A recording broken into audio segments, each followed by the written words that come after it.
கண்ணீரை கரைக்கும் கருணை சிவன் கல்லான மனதையும் உருக்குவான். சொன்னாலே போதும் சிவா என்ற நாமம் சுமையெல்லாம் கரையும், சோகங்கள் நீங்கும். உள்ளம் நடுங்குதே உன் நினைவாலே, உயிரே ஓடுதே உன் பாதையாலே. ஓம் நம சிவாயா.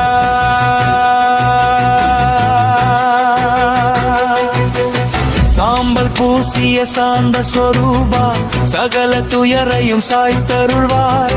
நந்தி மேல் அமர்ந்த நாதன் நீயே, நாடி வந்த அடியேனை காத்தருள்வாய். காசி முதல் காஞ்சி வரை உன்னருள், சிதம்பரம் ஆடும் திருநடனம், திருவண்ணாமலை